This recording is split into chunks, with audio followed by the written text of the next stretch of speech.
E José, pelo simples fato de não querer fazer mal a ela, por ser um homem justo, decidir sair da maneira mais discreta, de modo a não incriminá-la, e ainda mais, dedicar-se à ponderação dos acontecimentos, para que não houvesse arrependimento de nenhuma natureza, para que qualquer que fosse a solução não fizesse mal, especialmente a menina, a quem ele amava e respeitava e queria para ser sua esposa. Enquanto ele ponderava, enquanto a mente, olhem a mente, a função mental, da saúde mental desse homem. Esse é um homem mentalmente são. Esse não é um predador machista, chauvinista, torturador. Não. Esse não é um homem que se jacta de ter mais força do que a mulher, ou de que o direito judaico estivesse a favor dele por causa da hipocrisia dos intérpretes da lei. Não. É um homem para quem a lei de Moisés não importava. Se ele fosse seguir a lei de Moisés, era apedrejamento para ela. Mas ele está disposto a passar por cima da lei de Moisés, a deixar os estatutos de Israel que determinavam como eram os casamentos e como se deveria proceder dentro de uma instituição conjugal, deixou tudo isso para lá, abandonou a coisa toda e ponderou, buscou alternativas melhores do que a lei. A lei era morte. E a lei era para transgressores da lei, perversos. E ele sabia no coração dele que aquela mulher era boa, não era transgressora de nada, era sincera. Alguma coisa tinha acontecido que estava para além da compreensão dele. Mas o que ele compreendia era em paz, para deixá-la em paz, para se divorciar sem barraco, sem pedrada. Que coisa mais difícil. Que coisa mais difícil, olha. Eu lido com divórcios desde antes do divórcio existir, quando ainda era o desquite. Eu comecei a pastorear no tempo do desquite, no início dos anos 70. O divórcio entrou em discussão em 78.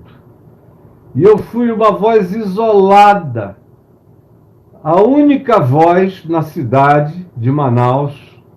Todo mundo que estava vivo naquele tempo, em 1978, com alguma idade ou lucidez, que assistisse televisão, me viu lá nos debates de televisão, eu sozinho. Era o único representante, assim chamado religioso, eu era pastor presbiteriano, contra o arcebispo, o bispo, os padres, o pessoal dos cursilhos católicos, de tudo que era grupo religioso antidivórcio, e só eu e o presidente da Ordem dos Advogados do Amazonas advogávamos o direito ao divórcio, por considerarmos que iria facilitar imensamente mais a continuidade da vida, especialmente das mulheres.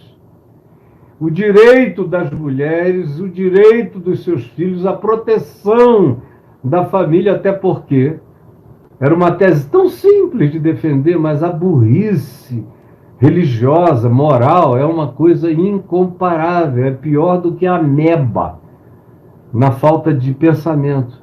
E eu dizia, escuta, por que vocês têm esse problema? Essa não é uma lei de imposição, é uma lei de concessão. Ninguém está impondo ninguém a que se divorcie. Eu já tinha 2 filhinhos naquele tempo, o Ciro e o Davi, que nasceram logo depois do meu casamento. Falei, eu não quero me divorciar por nada. E eu não vivi a vida querendo me divorciar.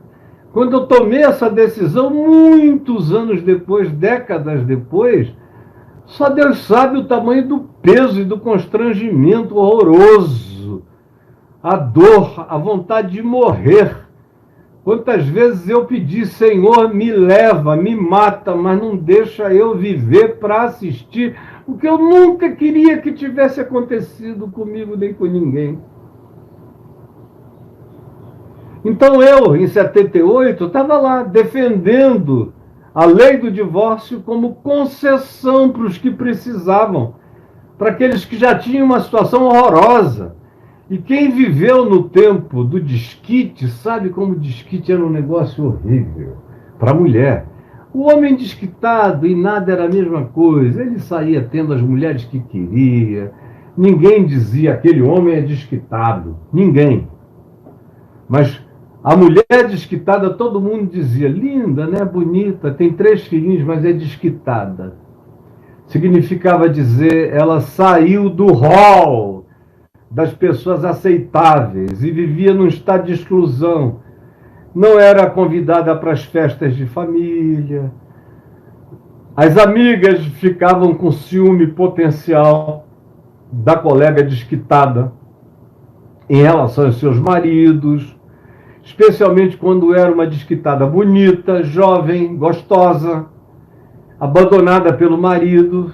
Tinha muita mulher que dizia, não, agora ela não entra mais aqui na minha casa.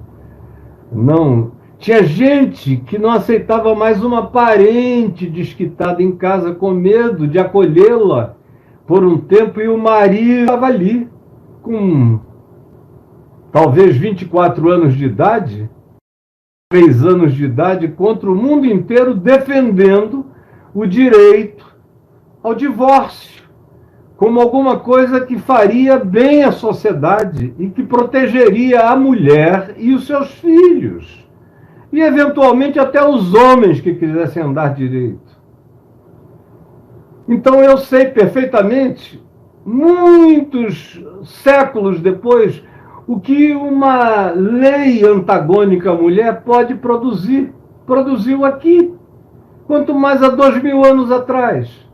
E aí isso aumenta ainda mais a grandeza desse indivíduo, José, que no meio daquilo tudo pondera uma maneira de sair favorecendo a vida, sem dar lugar nem ocasião à morte. E eu estava dizendo, eu lido com esses casos de separação desde antes do divórcio, desde o tempo do desquite. A coisa mais difícil que tem é você convencer determinados homens a cederem, concederem para a mulher e para os filhos tudo que a lei determina, ou o que eles na prática, de fato e realmente necessitam para viver. Tem homens que dizem, não, os filhos eram meus enquanto a mulher era minha. Agora que a mulher me deixou, os filhos não são mais meus. Que ela arranje um outro para eles chamarem de pai, um otário para pagar as contas. Eu não vou. Vai me dizer que você não conhece ninguém assim, ou eventualmente me diga, se você não é assim.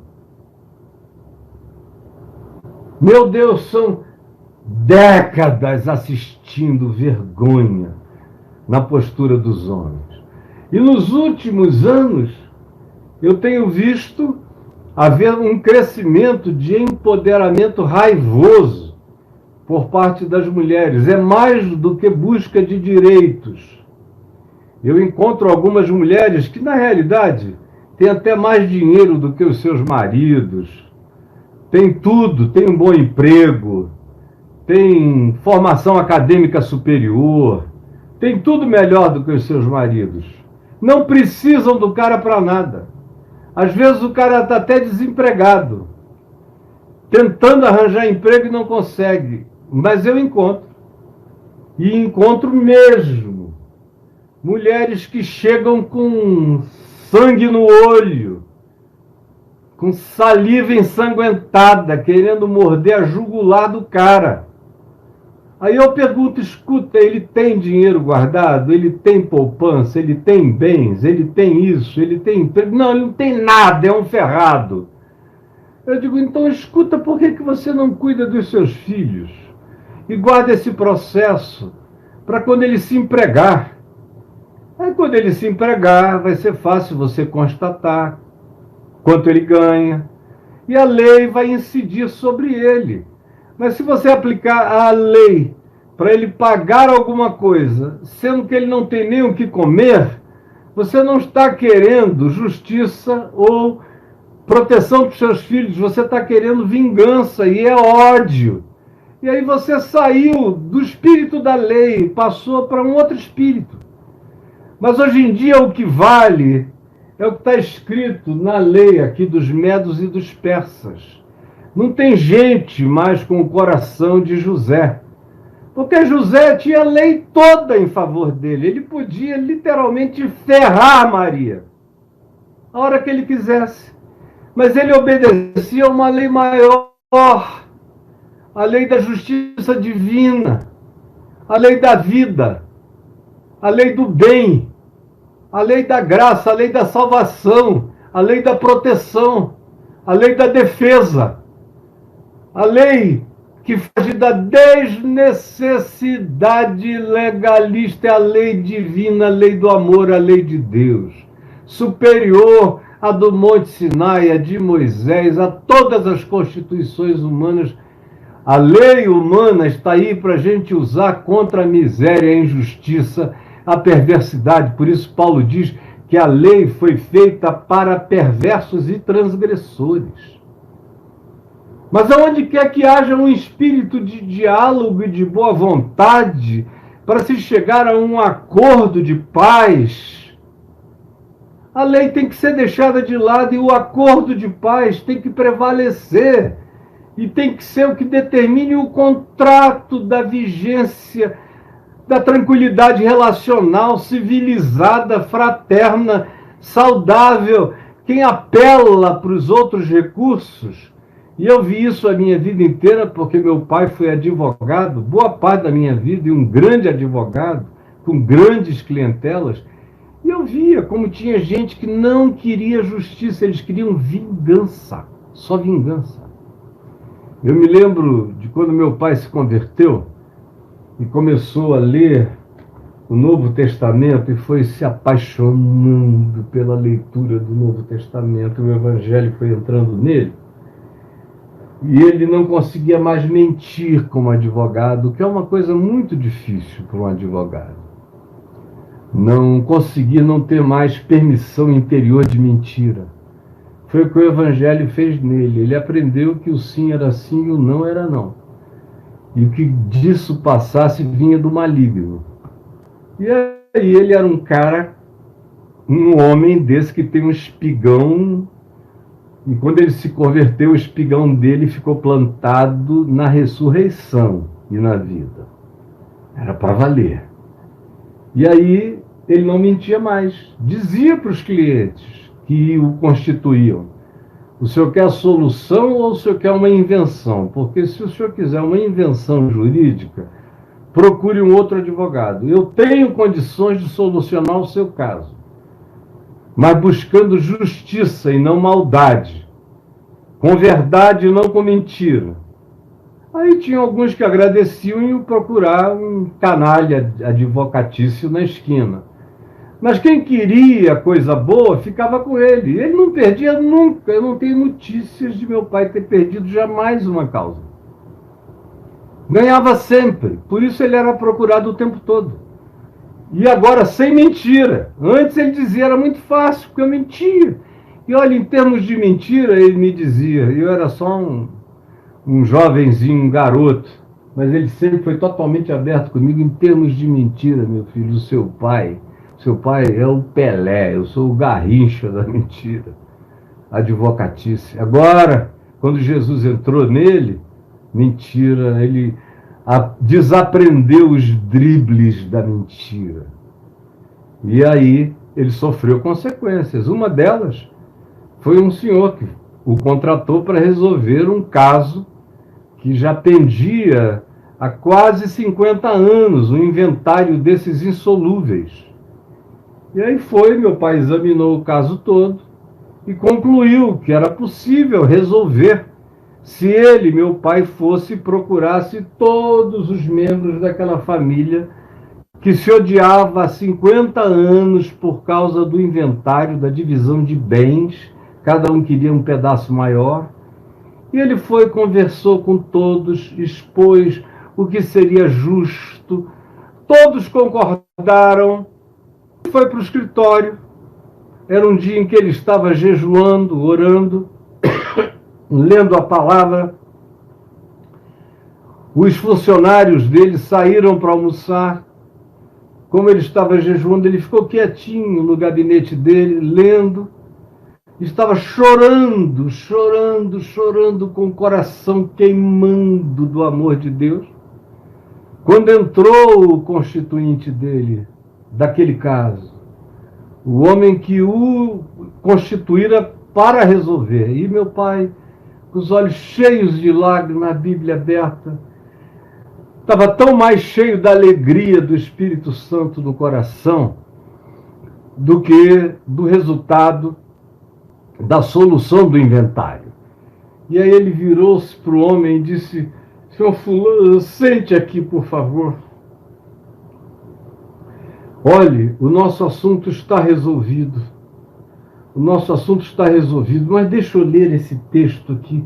Olha que coisa mais linda, seu fulano. E aí leu o texto com lágrimas escorrendo nos olhos. Quando ele acabou de ler, o cara que estava com a mão para trás o tempo todo falou a ele: eu já sei do resultado.